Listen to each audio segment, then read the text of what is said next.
नमस्कार। मैं Rajveer Singh, assistant professor इतिहास। आज हम मोहम्मद बिन तुगलक की योजनाओं के बारे में पढ़ेंगे।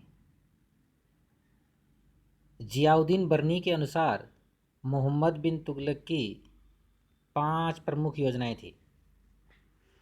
उनमें से राजधानी परिवर्तन, सांकेतिक मुद्रा का प्रचलन, दोआब में कर वृद्धि, खुरासान या ईरान अभियान और कराचिल या कराजल अभियान। ये 5 प्रमुख योजनाएं जियाउद्दीन बनी ने मोहम्मद बिन तुगलक की बताई हैं।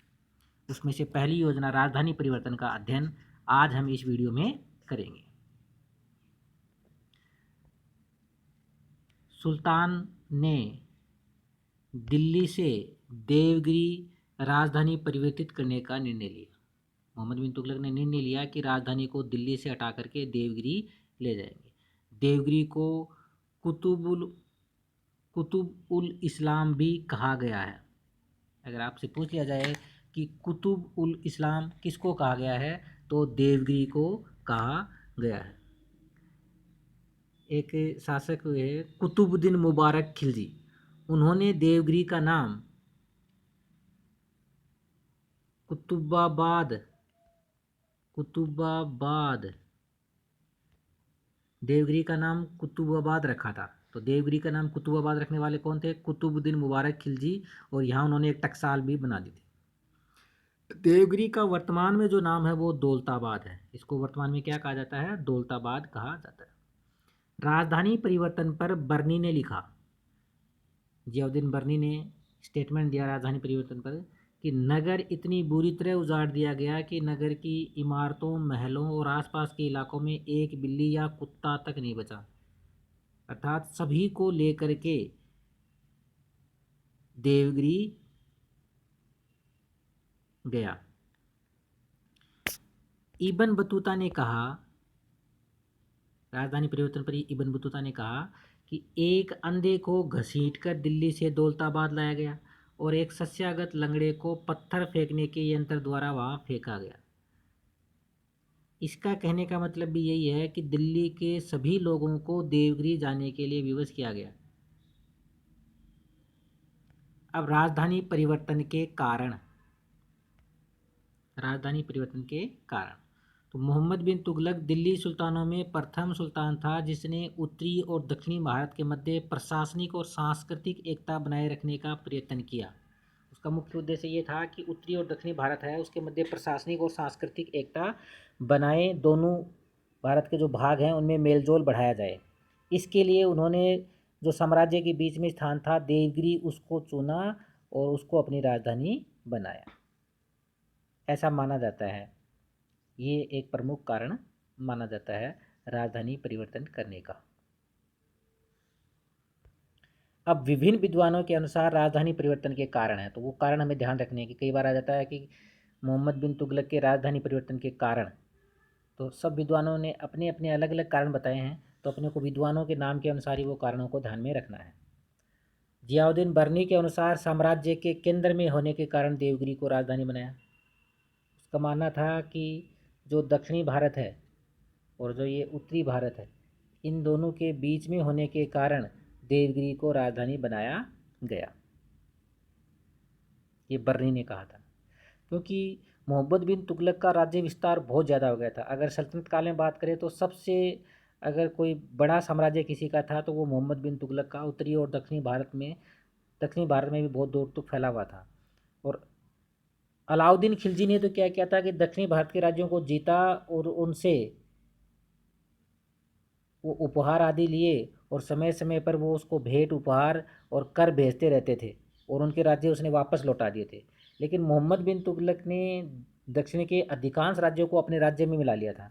अतः उसकी प्रशासनिक व्यवस्था को बनाए रखने के लिए, उनका शासन चलाए रखने के लिए भी राजधानी परिवर्तित करना एक प्रमुख कारण बन गया था। इब्न बतूता के अनुसार सुल्तान को दिल्ली के नागरिक असम्मानपूर्ण पत्र लिख लिए थे, इसलिए उन्हें दंड देने के लिए राजधानी देवगिरी परिवर्तित की। ये इब्न बतूता का कथन है कि दिल्ली के नागरिक थे, वो सुल्तान को असम्मानपूर्ण पत्र लिखते थे, इसलिए उन्हें दंड देने के लिए राजधानी परिवर्तित की गई। ये कोई ज़्यादा उचित कारण तो प्रतीत नहीं होता है, लेकिन इब्न बतूता के अनुसार यही बात थी। ईसामी के अनुसार दिल्ली के नागरिकों की शक्ति को तोड़ने के लिए उन्हें दक्षिणी भारत ले जाना चाहता था।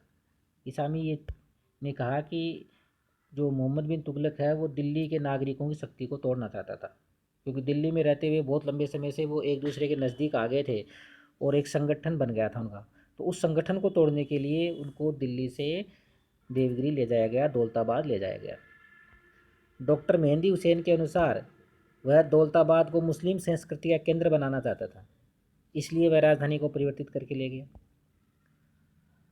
गार्डन ब्राउन के अनुसार मंगोल आक्रमणों से राजधानी को सुरक्षित रखने के लिए, अपने राज्य को मंगोल आक्रमण से बचाने के लिए राजधानी को कहाँ ले गया? देवगिरी ले गया। लेकिन ये कारण भी ज़्यादा उचित प्रतीत नहीं होता है, क्योंकि अगर हम देखें कि मंगोलों के आक्रमण जो हो रहे हैं, ये जो भारत का इस भाग से हो रहे हैं, भारत के उत्तरी पश्चिमी भाग से, और पहले राजधानी दिल्ली है, तो जब शासक सुल्तान यहाँ रहेगा, उसकी सारी शक्तिशाली सेना यहाँ रहेगी, तो जब इधर से मंगोल आक्रमण हो रहे हैं तो इनको रोकना आसान होगा। और अगर राजधानी यहाँ से इधर आ गई और यहाँ से फिर यहाँ आकर के और मंगोल आक्रमणों को रोकना तो और ज़्यादा कठिन हो जाएगा। इसलिए ये कारण भी ज़्यादा उपयुक्त प्रतीत नहीं होता है, लेकिन फिर भी हमें ध्यान रखना है कि गार्डन ब्राउन ने जो है वो क्या कारण बताया था। यह सब कारण विभिन्न विद्वानों के अनुसार राजधानी परिवर्तन के थे। लेकिन अगर हम देखें तो राजधानी परिवर्तन कोई तात्कालिक लिया गया निर्णय नहीं था। इसके पीछे मोहम्मद बिन तुगलक ने उचित मात्रा में सोच विचार किया, उसके बाद ही राजधानी को परिवर्तन किया, क्योंकि उससे राजधानी परिवर्तन करने से पहले सड़कों के किनारे वृक्ष लगवाए, यात्रियों के ठहरने के लिए सराएं बनवाई, सभी को यातायात सुविधा व खाना सुलभ करवाया। तो ये सारी व्यवस्था एक दिन में तो हो नहीं सकती, इसके लिए पूरी प्लानिंग करनी पड़ती है। तो राजधानी परिवर्तन कोई तात्कालिक निर्णय नहीं था। अब इसके परिणाम देखते हैं। तो मोहम्मद बिन तुगलक की राजधानी परिवर्तन का परिणाम, सबसे पहला परिणाम तो यही रहा कि यह योजना विफल रही। 1334-35 ईस्वी में माबर जो तमिलनाडु में भयंकर विद्रोह हुआ, इस विद्रोह को दबाने के लिए माबर की ओर प्रस्थान किया गया। लेकिन जैसे ही बीदर पहुंचे तो वहाँ प्लेग महामारी फैल गई, जिससे सुल्तान के कई सैनिक मारे गए और सुल्तान स्वयं भी बीमार पड़ गया और दौलताबाद लौट आया। इस घटना के बाद सुल्तान की मृत्यु की अफवाह है वो दक्षिणी भारत में फैल गई, जिससे दक्षिणी के जो प्रमुख राज्य थे जैसे माबर, द्वार समुंदर, वारंगल, ये दिल्ली सल्तनत से अलग हो गए। अतः सुल्तान ने जनता को पुनः दिल्ली लौटने का आदेश दे दिया। तो इसका कोई फ़ायदा नहीं हुआ, राजधानी बदली, वापस दिल्ली आना पड़ा। इसमें बहुत सारे उसके सैनिक मारे गए। दक्षिणी भारत में तो विद्रोह हुए हुए उत्तरी भारत में भी अराजकता फैल गई, जिसके कारण मोहम्मद बिन तुगलक के समय ही उसके साम्राज्य का विघटन प्रारंभ हो गया। दिल्ली से दौलताबाद राजधानी परिवर्तन करने का एक दूरगामी प्रभाव पड़ा। वह दूरगामी प्रभाव ये था कि बहुत सारे सूफ़ी और उलेमा ने दौलताबाद में ही रुकने का निर्णय कर लिया। सूफ़ी संत और उलेमा थे, वो वापस दिल्ली लौट के नहीं आए, वो दौलताबाद में ही रुक गए।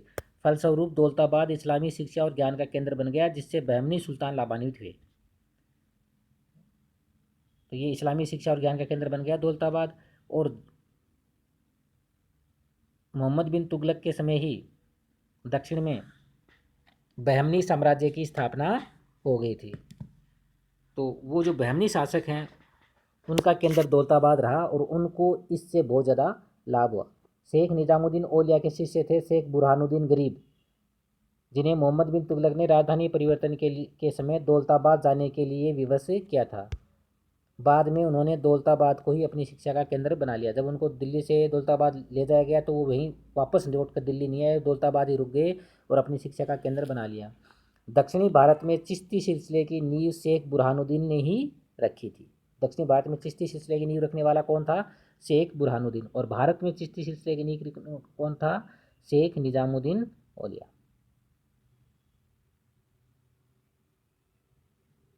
नहीं, भारत में चिश्ती सिलसिले की नींव मुइनुद्दीन चिश्ती ने रखी थी, मुइनुद्दीन चिश्ती ने। और दक्षिणी भारत में चिश्ती सिलसिले की नींव शेख बुरहानुद्दीन गरीब ने रखी थी। धन्यवाद।